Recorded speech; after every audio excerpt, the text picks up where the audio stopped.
We have so severely lost the plot when it comes to getting dressed. And not just one aspect of it, all aspects, from collecting sources of inspiration to actually getting dressed to the way we speak about ourselves after looking back at outfits. I just think we're so wrong.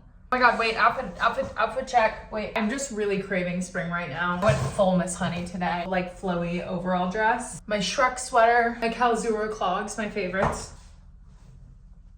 But back to business, my entire career revolves around beauty standards. My entire career revolves around what people are wearing, what people are liking, what bodies are in style. I need to talk about me or what I do, but I do want to talk about my philosophy and what I try to instill in my clients as a stylist. There's so much to improve upon in the way that we go about getting dressed. Take it from the top. So I have about 6 points that I want to share with you. I'm still so used to needing a hook and needing my content to go like that. So I'm still getting used to the idea that you actually want to hear me elaborate. Apologies for just getting right into it. Maybe one day I'll be more relaxed and slow down a little bit. Number one, I think we're collecting inspiration wrong. If you only ever look for outfit inspiration in other already made outfits, not only are you just recreating somebody else's ideas and style, not that there aren't any new ideas, of course. My main problem with only using outfits on Pinterest as inspiration is if it's your only source of inspiration, you simply cannot remove the biases attached to the individual you're allowing yourself to be inspired by when you keep yourself in that vacuum.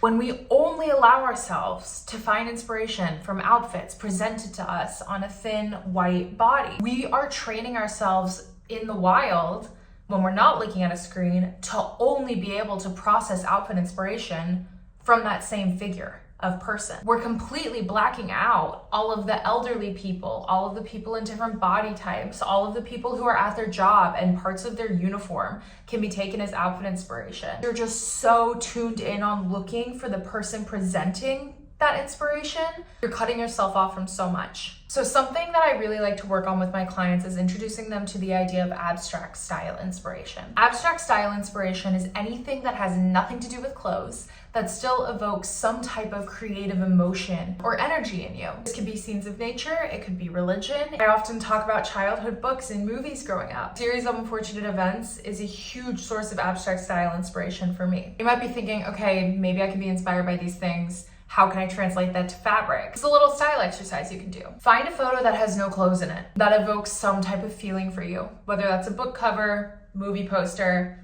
movie itself, places, things, humans, skin, and use it as a source of inspiration by recreating the color palette of that abstract style source. So for example, I was watching Shrek the other day, and sometimes when I watch a movie, I'm like, I want to wear that film. I want to wear that movie.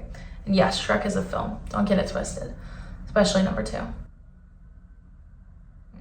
But yeah, so then I use the color palette of that film to inspire my next day's outfits. There's just so many things that you can get inspired by. Remove body type. That ultimately will lead you to a more unique and personal sense of style. So number 1, start working on collecting inspiration in an abstract way. Number 2, and this is maybe one of the biggest, we're getting dressed without a goal of our own. You cannot get dressed to either look smaller or trendier.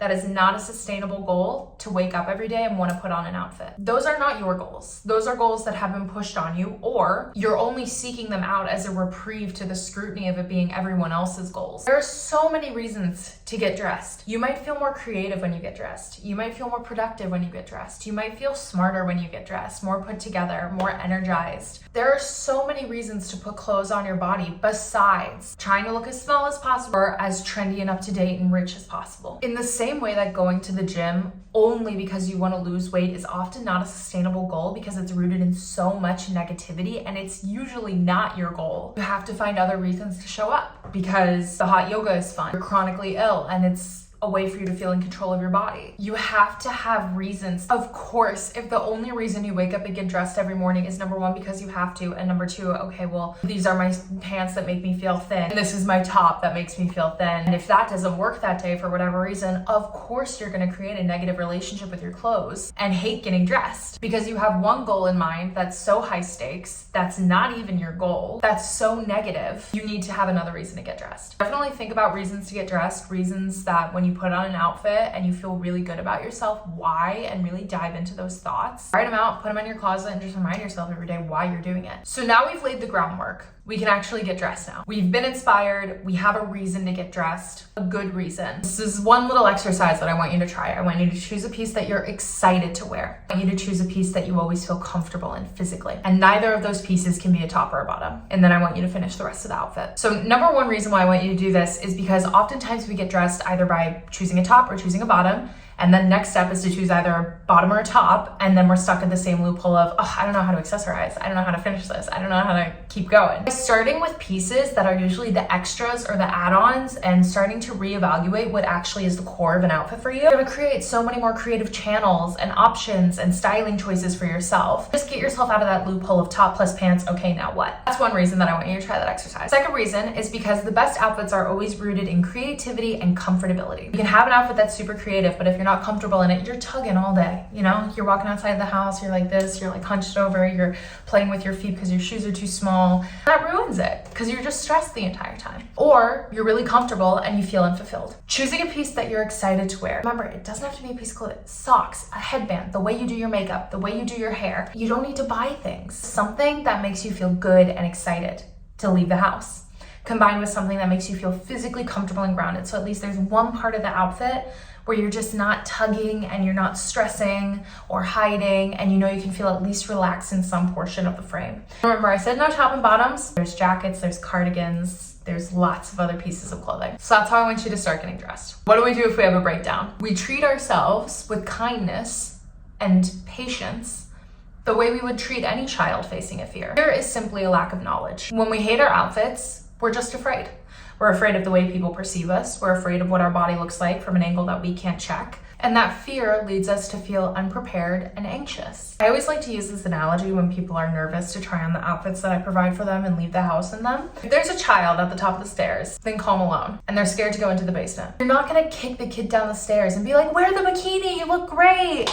Are you kidding me? That's child abuse. We can't just force ourselves into outfits we're uncomfortable wearing or scared to wear and then just hope that running straight into it is going to make us feel more comfortable. But we also can't spend our whole lives at the top of the stairs. So what do? You take one step down the basement stairs. Take a look around. Has a monster come and eaten you? No, you're good.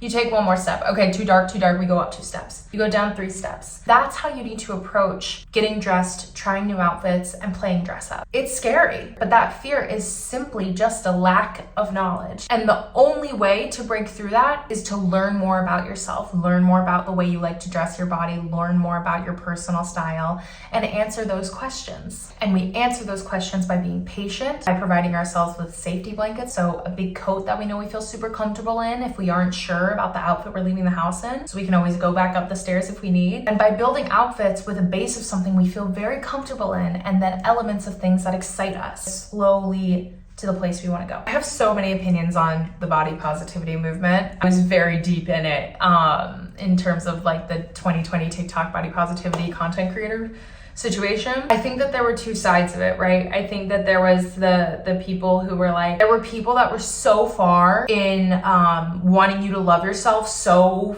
quick and so hard that it almost felt like a threat. Love yourself. You're like, ugh. And I think that while that's a very valuable approach, we all need to be pushed. We all need to be told, you're fine. Like, it's fine. It's not that serious. You need to like just try new things and get out there and put yourself out there and try and face your fears. I think that is very, very valuable, and I'm very glad that those content creators were there and did that. But I think with all things, moderation is key. And while you need equal parts confidence being shouted at you, you need equal parts a kind hand on your back telling you if you need to put on clothes that make you feel comfortable, do it. It is not your fault to not like everything about how you look. However, it is your job to get comfortable with it, because it's almost impossible for you to refuse to get comfortable with the fears you have about your own body and then be able to accept other people who are. It's very, very difficult, and it's very, very isolating, and you're worth more than that. I think for me personally, when it comes to beauty standards in general, I always navigate them driven by spite. Every beauty standard is a problem with a remedy that costs money and can be advertised to you. If a beauty standard falls into that category, can it be fixed with an easy rhinoplasty, an easy syringe of lip filler, an easy makeup product, a simple push-up bra. Then the continuation of that thought is simply, okay, well, who's selling me the product that's fixing it? And it's always a rich man. So that was a bit of a side quest. In terms of beauty standards, live through spite. That's my advice. I think another huge element when it comes to getting dressed and things that I would love for people to practice more is to stop giving up when we try a new outfit. Because we live in such an immediate world, a world where we're so desperate to have immediate comfort, immediate satisfaction, immediate beauty, that when we put on an outfit and it's new, even if it looks fantastic, but we're just not used to it yet, we'll immediately take it off because it immediately isn't satiating us. It's not immediately making us feel like the Pinterest photo, feel like the girl we thought we would be or the person we thought we would be when we put it on. I genuinely believe that 95% of bad outfits would be solved by just waiting 30 seconds and making a few small adjustments. Buttoning up an extra button, rolling up the sleeves to show a joint if you feel like you're swimming in the clothes. A lot of people ask me about like how to make oversized things work. There's a lot of ways, but one of the very simple things is to just make sure your joints are exposed. Because if all of your joints are, so like for example, the sleeves are up to here and your baggy pants are like puddling at the bottom and you're like, any clothes work. There are no clothes that don't work, like period. I very firmly believe that. Anyways, I just think that our like need for this immediate satisfaction is stopping us from enjoying and exploring clothes, from playing dress up. You're trying on an outfit and you immediately want to take it off, relax. Give yourself 30 seconds. Let your body breathe into the clothes. Start to notice, okay, the reason this feels off is because there's so much bunchy fabric here. Let me try rolling it. That just gets us in the groove of problem solving. Instead of thinking, oh, well, it's because I need to buy this thing. You don't need to buy. Buy less, style more. Essentially what it all comes down to is creating a positive association with getting dressed. The reality of it is that from the beginning, clothes have been presented to us as a product to solve a problem. The problem being our bodies, our face, our style, how much money we really have, and using clothes as a tool to show that we have more or less. When we start to reframe what clothes really are, which is a catalyst to prove that there's life inside the person wearing them, in the form of shirts you've had since you were 15 and jewelry passed down from your grandmother and these killer shoes that you thrifted for $5. The thing with clothes is that we all have to get dressed, which leads us to believe it should come naturally to everybody. In reality, it's a skill like any other. You wouldn't only paint when you're running out the door and you have 5 minutes to do it and then be like, I'm a shit painter. This is horrible. I can't paint. I'm just really bad at it. No, you have to take the time